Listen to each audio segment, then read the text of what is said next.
Vous en avez peut-être entendu parler ces derniers jours, mais le projet Sunbox est en train de totalement retourner le monde des crypto-monnaies. Alors on va voir ensemble qu'est-ce que c'est, de quoi ça parle, les potentiels futurs et évolutions qui peuvent se passer sur ce projet. C'est parti. D'abord, qu'est-ce que Sunbox? Eh bien c'est très simple, c'est un jeu en fait où vous pouvez acheter, vendre, que ce soit des propriétés, des objets, des terrains, etc. Sur ces terrains, vous pouvez inviter vos amis, créer des jeux, des événements, les monétiser et gagner de l'argent du coup passivement grâce à ça. Vous pouvez tout simplement aussi être acteur passif, vous promener dans le jeu, participer à ces événements, etc.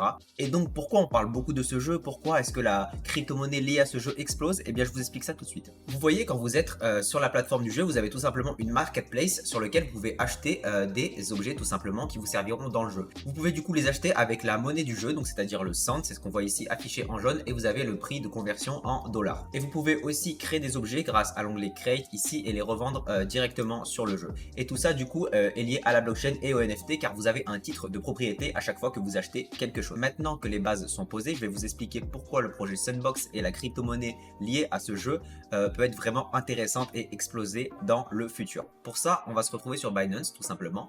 Bon, là vous pouvez voir qu'il y a un moins 6% sur les 24 heures à l'heure où je tourne cette vidéo, mais c'est totalement normal.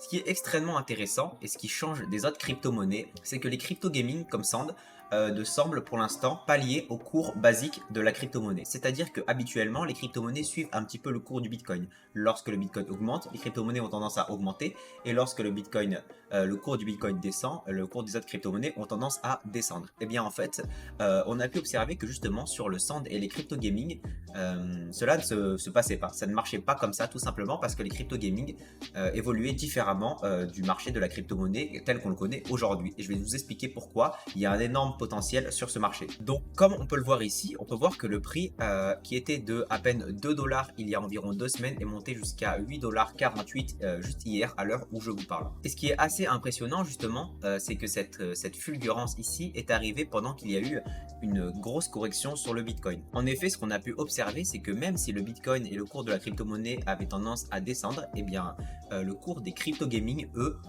continuaient leur ascension et continuaient à prendre de la valeur. On peut voir ici donc sur la cour du Bitcoin que ces derniers jours, quand le Bitcoin avait tendance à redescendre un petit peu, du coup le Sand a explosé, comme je l'ai dit. Mais ce qui est aussi très intéressant, c'est que quand le Bitcoin a recommencé à prendre de la valeur, comme ça a été le cas aujourd'hui, à l'heure où je tourne cette vidéo, on est le 25 novembre, eh bien le Sand n'a pas pour autant perdu énormément de sa valeur. En effet, quand la plupart des personnes ont vu que le Bitcoin descendait et que le Sand continuait à prendre de la valeur, beaucoup ont mis leur capital dans le Sand pour justement profiter de cette montée et de cette explosion. Car toutes les autres crypto-monnaies étaient dans le rouge, donc si on voulait trader un petit peu, etc., c'était plutôt dans le Sand qu'il fallait se placer. Et puis pour beaucoup de gens qui sont assez débutants, quand on voit du vert, on a envie tout simplement d'investir dans le vert, voilà. Et ce qui a été très intéressant, c'est que quand le Bitcoin ici a commencé à réaugmenter et que toutes les autres crypto-monnaies sont commencées à sortir du rouge et à reprendre de la valeur, on aurait pu se dire que le volume de transactions sur Sand allait diminuer, que tout le monde allait sortir sa crypto-monnaie du Sand et allait se replacer sur les tokens classiques. Et bien étonnamment, ça n'a pas forcément été le cas. Je m'attendais à une énorme correction sur le Sand, car honnêtement il a explosé. Et en fait, regardez, on peut le voir ici, ok, la courbe a baissé, mais en fait on est déjà sur un léger rebond. Et on peut voir ici que le volume de transactions en 24 heures reste énorme et n'a pas forcément diminué. Cela voudrait dire que beaucoup de personnes qui sont placées dans le Sand n'ont pas forcément retiré leur crypto-monnaie et ne l'ont pas placée ailleurs. À l'heure où je vous parle, le jeu n'est même pas encore sorti. L'alpha du jeu sort le 29, donc soit dans 4 jours, et pourtant on est déjà sur une explosion de cette monnaie. Le jeu n'est pas encore vraiment viral, les streamers n'y jouent pas forcément, les gens sur YouTube, les gros youtubeurs n'en parlent pas forcément encore, et pourtant le token ne cesse de prendre de la valeur. Alors on peut imaginer que quand le jeu va sortir, et si les personnes s'y intéressent vraiment comme la hype le laisse entrevoir, et que là les gens vont vraiment commencer à jouer au jeu, à échanger de l'argent directement sur le jeu, in-game, etc., là le volume de transactions va exploser, et la valeur de ce token va probablement augmenter encore énormément. Alors ce qui est intéressant et ce qu'on a pu constater avec les crypto gaming, du moins ce qu'on peut en déduire pour l'instant, c'est tout simplement qu'ils ne suivent pas le cours des crypto-monnaies classiques. Et ça pourrait être quelque chose d'incroyable. Ça veut dire que si jamais la crypto-monnaie tombait en bear market, c'est-à-dire que le prix des crypto-monnaies venait à s'effondrer,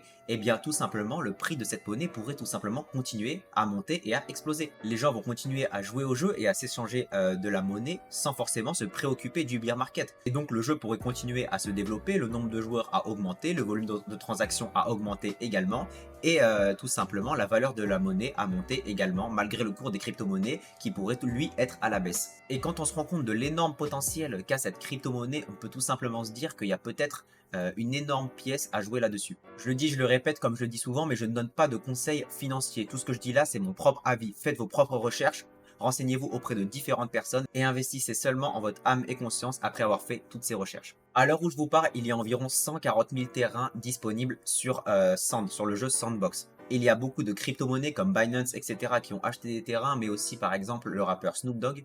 Et la valeur des terrains commence à exploser. Aujourd'hui, les terrains les plus bas se vendent environ 1 Ethereum. Mais si la hype du jeu continue et que celui-ci vient vraiment à exploser, le prix de ces terrains pourrait vraiment énormément augmenter dans les prochains mois, voire les prochaines années, voire même beaucoup plus rapidement. De même que certains items dans le jeu qui pourraient devenir rares et augmenter énormément en prix si le jeu venait à vraiment se développer. Et je n'ai pas forcément de doute là-dessus car la hype est vraiment là et lorsque le jeu va être disponible pour tout le monde et que les streamers vont commencer à jouer dessus, les youtubeurs vont commencer à faire des vidéos, tout le monde va commencer à en parler, ça va devenir vraiment accessible à la majeure partie de la population. Aujourd'hui, comme je l'ai dit, c'est encore une niche, c'est seulement, on va dire, les gens intéressés par la crypto-monnaie qui sont dans ce projet-là, mais quand ça va devenir disponible à grande échelle et que ce sera vraiment les gamers, les purs joueurs de jeux vidéo qui vont tout simplement commencer à jouer, et bien là vraiment je pense qu'il y a un énorme potentiel d'explosion. Voilà, c'est tout pour cette petite vidéo présentation sur le Sand où je t'ai un petit peu expliqué son potentiel. N'oublie pas de t'abonner, de me rejoindre sur Instagram ou TikTok où je donne vraiment plein de conseils, que ce soit sur la crypto-monnaie, le minage, etc.